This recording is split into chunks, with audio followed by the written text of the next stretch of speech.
Welcome to the video. You know what, we know what we do here. I can talk about a very horrific movie that scarred our brethren for a while. Men, it makes no sense, but that's the title. The movie very misogynistic. I think about feminists. It's very ego-based. I've not seen it, so every time I'm saying it's a lie. What is about the movie?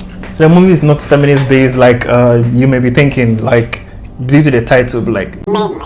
So a man gets pregnant and gives birth through his asshole. Wait, what? And then he gives birth to a teenage boy. The teenage boy gets up, gets pregnant very immediately, gives birth through his belly button, and that he gives birth to a fully grown man. That full grown man gets up, gets pregnant, gives birth through his spine, and that grown man he gives birth through his mouth, all in front of one woman watching as everything unfolds before her very eyes. Anyways, that's a fucked up movie. The whole giving birth over and over thing happens to give birth to her husband who committed suicide in the beginning of the movie. We thank God for the life He has given us today. We thank God. Thank God. So the plot. So basically, this woman, she just, let's say retired from a very toxic relationship with her ex-husband. Retired from a toxic. Yeah, I'm just retired from a toxic relationship with her ex-husband. So yeah. And the relationship was very bad, mentally and physically. The guy physically abused her at one point, and then she threatened to divorce him. And then he gets upset because he feels bad about hitting her, climbs her apartment, jumps over, commits suicide. He, after beating her, committed suicide. The hell, some people are on some particular places. So the whole thing traumatizes the woman severely. And through the whole grieving and everything, she decides to move out of her apartment, go to this nice, small town with very little population, and just try and heal and recover and all that. And she gets to the town, and someone introduces her. It's basically a house she rents, sort of. And the guy she comes to meet there just gives her the keys to the house and tells her the things to do and things not to do in the house, and how to take care of stuff, because some appliances look okay, but they're over 100 years old, so be careful how you manage, how you move about in the house, innit? So that evening she decides to take a stroll through the town, go to a bar, have a drink and shit like that. She runs into a pastor and a boy and interacts with them. The boy disrespects her for not playing hide and seek with her, and the pastor, she ends up having a conversation with the pastor, and he basically guilts her, makes her feel basically insinuates that it's her fault that the husband committed suicide, even though he was the abusive one. Because she didn't take the slap like she should have. I'm not even sure what it's implying, but it's like all the men kind of were making things difficult for her. We're making her healing process, what was supposed to be a healing process, difficult for her. And one very obvious thing you notice is every single fucking guy in this town, it's a cycle, looks the same. What? I don't know if they were cloned.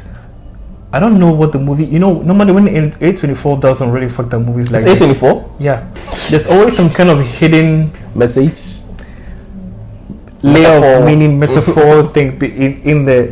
What I was getting from it was that she she sees every man to be the same. Oh, okay. That's the message I was getting from it. Every man behaves. She sees every man to be behaving and acting and speaking the same way, hence she sees them all to look the same. That's the message I was getting from the whole thing, because what she went through with her ex-husband was really bad, and it's probably fucked her mentality on men in general. Yeah. But there's this naked man who chases her around the town every now and then, and at one point you see it has a kind of doors. Her home has the kind of doors with the sliding through for letters and stuff like that. Yeah, so the man tries to break into the house, and he puts his hand there. She grabs a knife and stabs the hand. You would think since the knife is through the arm vertically, he would just turn his arm this way and then pull it out. Nope. He was like, I like pain. He forces his hand through the fucking knife and splits the arm into two. From that moment, every man she encounters kills themselves, who already looks alike, all have their arms slit down the middle. What movie is this? Every man, even the teenage boy. If you're enjoying this, and at some point, it's like they all seem to have some crazy attraction for her for some reason, for different reasons. The boy resents her so much and wants to kill her.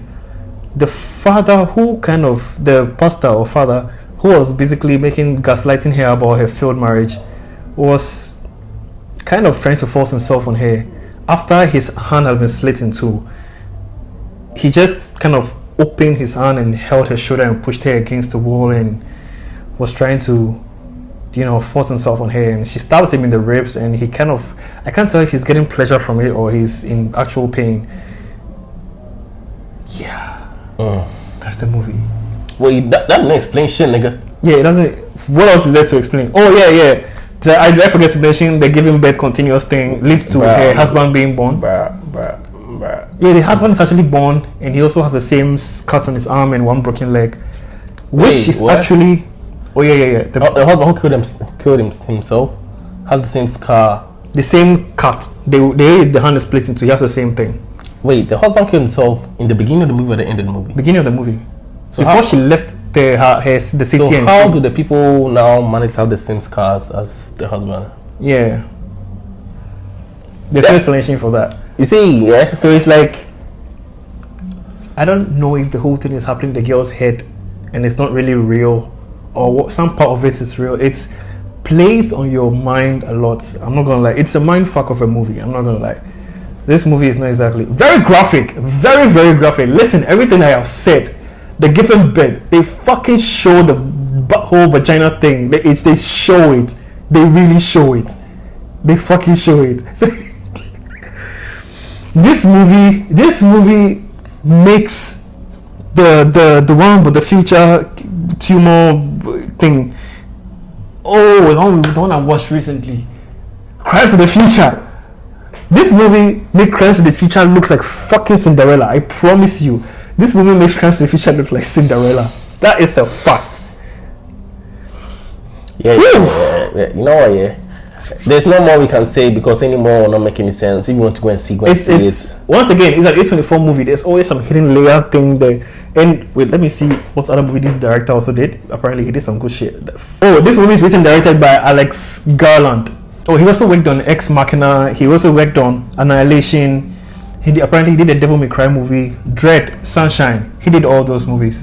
All his works are, they are very different from each other. They're all mind fucks. They're all mind fucks. Yeah. Just like Crimes of the Future, I don't feel like I understood this movie properly because I don't know if everything is happening in the girl's head or it shows how she's perceiving the world. I do think they told the story. So it's like every man she encounters after her husband's suicide has some sort of similarity with her husband in terms of personality, but they all look different. Her husband is some black guy. They're all white people and they all look the same.